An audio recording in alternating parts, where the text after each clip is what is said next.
was always Tom Brady and then Bill Belichick. So I'm wondering if this is going to be the last time we get to talk to him, because I don't even know what's going on in the New England area anymore, because the Patriots aren't relevant anymore. They are done.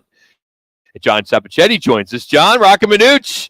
I know you're not the biggest Boston guy. You've always made that clear on the show. But, we love talking to you, but it's always about the Patriots. So what's going to be the next topic that we could call you on and find out what's going on? Well, if you want to put your audience to sleep, you can talk about the Red Sox, who are really irrelevant. Maybe when we get to May and June, we'll talk about the Boston Celtics, who are the favorites to win the NBA championship. Yeah. The Bruins, who knows?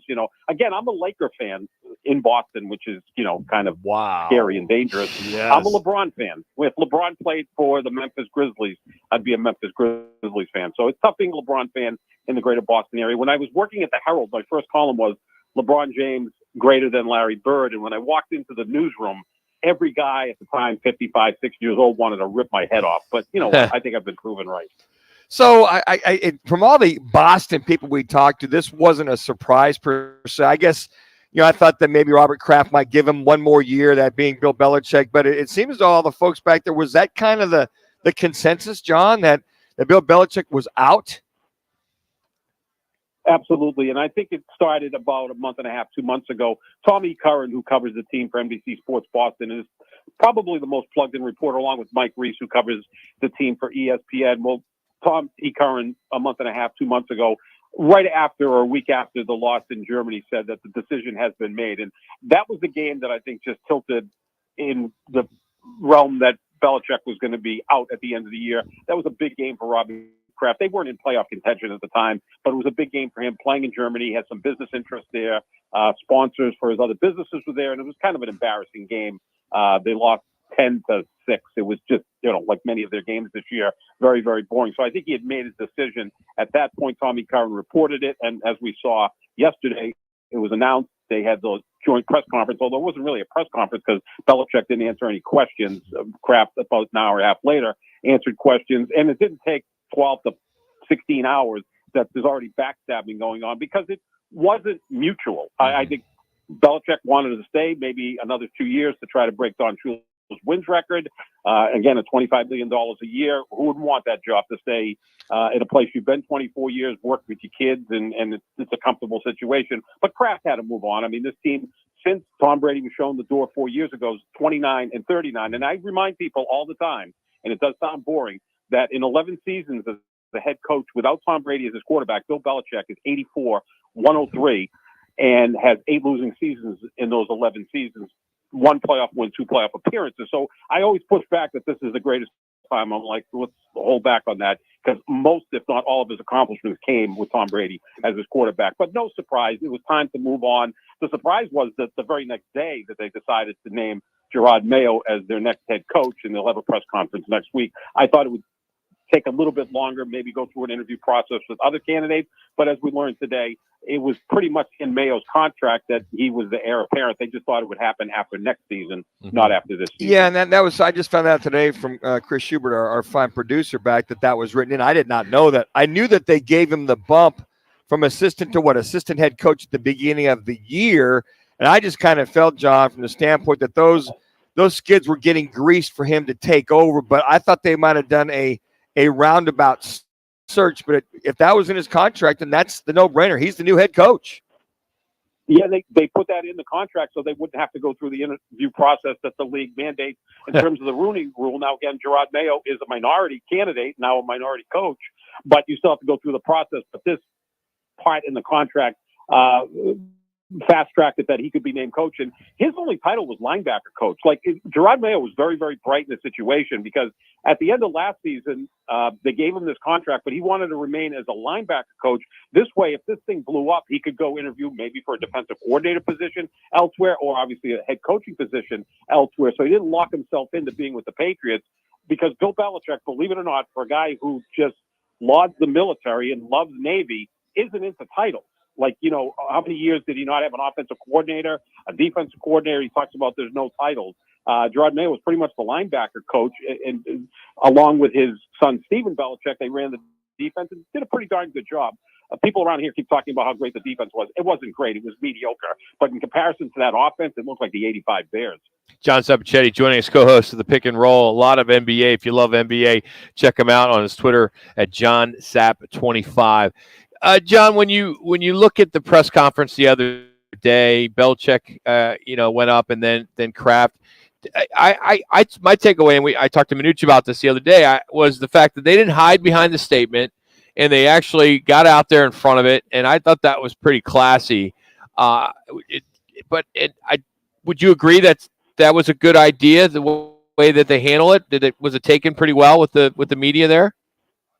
Not with the media, no, especially not with sports talk radio. I mean, we sink our teeth into everything and see the negative and everything. It essentially, to me, was a facade. Bill Belichick played nice. He's going to get his pay for the year. He's now free to go elsewhere. And again, there'll be some offset language potentially if he goes to Atlanta or Carolina or wherever else. But there'll be no compensation, which Belichick would be adamant about not giving back to the Patriots. Because who wants to go to a new team and have to give up a second, even a third-round pick to the Patriots for that coach to go there? When you know he's being fired, they never use the word fired. They said, mutual parting of ways, which is a, way to say fired without being that hard. And this is something Kraft wanted because Kraft loves to be loved, and he wants to maybe in 3-4 years have Belichick back for a day like he had with Brady at the beginning of the season, and as they're having again on June 12th. With Tom Brady coming back to be, enshrined as the Patriots Hall of Fame. But Kraft likes the idea of Brady and Belichick being considered Patriots for life, even though, he's moved on from both of them. Is the media beating up Kraft for not getting anything in return? Not really. No, because I don't know what you could get back in return for a guy who's going to be 72 in April, who only has 1 year left on his contract, and the world knew he was going to be dismissed. What can you get for him? Yeah. It's like trying to get too much value for a beat up car. At this point, you just try to get what you can. And in this case, there wouldn't be anything. And I just think that they played nice yesterday in the press conference. And part of the deal was Belichick can go his merry way, and maybe he'll be coaching the Atlanta Falcons next year, Washington, wherever it may be. I've often said the Chargers make the most sense because they already have a quarterback. 3. A good roster that's a bit front-loaded, heavy-loaded up top, not necessarily all that deep. But we don't know if the Spanos family will pay him what he thinks he's worth, which is going to be in the $20 to $25 million range. They've never paid a head coach anywhere close to that, although not many head coaches in the history of the league have made even close to that. I think, Sean Payton and maybe Sean McVay and Andy Reid, the 3 guys that come to mind that are close to that. But I think they just decided this is the best way to handle it so it doesn't look contentious. But I still think that, these guys had some problems. And we saw Our Football Life, right, which came out 14 years ago, the 2-part series with Belichick. I could never get out of my head that they were playing the Titans and they won 59-0 in a snowstorm, a freak snowstorm. And before the game, Kraft is in Belichick's office talking about the weather. And Belichick looked at him as if I would look at a piece of gum on the bottom of my shoe. Now, this is your owner. Like, we know that Jimmy Johnson disrespected Jerry Jones, and that didn't last long. I give Bob Kraft a ton of credit for making this thing last 24 years, knowing that you've got a coach who oftentimes, if you ran into him in the hallway, wouldn't even acknowledge you. I mean, the guy did sign his paycheck, and handsome paychecks at that, maybe give a little bit back to the owner. I do know that if Jonathan Kraft, Robert Kraft's son, had made the decision on his own, this would have happened years ago because no love lost between Jonathan Kraft and Robert Kraft, to say the least. John, with the 49ers assistant general manager, Adam Peters, who spent time in New England, now in Washington, does that change it at all?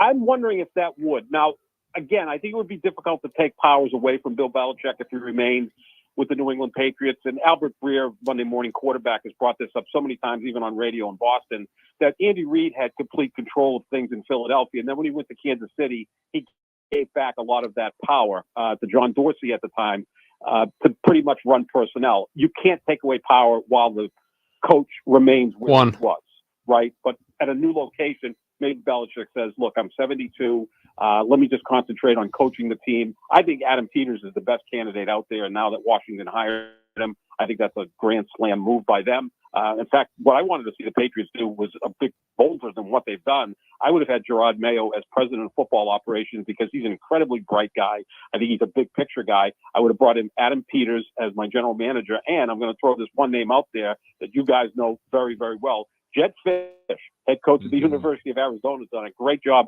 I cannot believe that his name does not come up in any rumors to be a coach in the NFL. He coached under Sean McVay, which alone should get you hired, right? And he was quarterback coach here in 2020, but, you know, that, like that. That's idea good. Was blown out. Yeah, I'm a big Jed Fish guy. I mean, because, you know, he was here for a year. He's worked under a lot of successful coaches in the NFL, and look what he did at the University of Arizona. I mean, an incredible job. But it was pretty much predetermined that Jerod Mayo was going to be next coach of the New England Patriots. And I think it's a good move, not a great move, but I think the players are going to buy in. But the problem with Robert Kraft that I see is the organization is so insular, right? So now you've got Jerod Mayo as the head coach. I've often said that if Robert Kraft owned a supermarket, that Josh McDaniels would be the front-end manager, Bill O'Brien would run the deli, Matt Patricia would appropriately run the bakery, and now apparently Jerod Mayo would be the store manager. I mean, it's very incestuous, and I don't think that always works. I mean, Kraft likes to be around people that he's comfortable with, so he's got Jerod Mayo. A lot of rumors out there now that Elliot Wolf will be the next general manager. He's in-house. I can just see Josh McDaniels coming back in some capacity because the Raiders are paying him and it won't cost the Patriots anything. So I think at some point they should have expanded out to places where you get new ideas, because whether it's the offense they're running that doesn't work unless Tom Brady's running it, you know, the Patriots do seem to be a bit outdated at this point, right? I mean, they're not running their franchise, or they haven't run their franchise like the successful franchises like the 49ers or the Eagles or the Ravens. They're right now using a fax machine in a world that we all use email. John, thanks for moving today. We're sorry we tapped into your happy hour time, but we appreciate you moving for us, and have yourself a great weekend. You too, fellas. I know you're rooting for the 49ers, right? Because your man Brock Purdy, they look like they're going to be tough to beat. You're right, absolutely. Thanks, John. Appreciate it. Hey, follow him on Twitter. Everything in Boston at John Sapp 25. Just check it out at John Sapp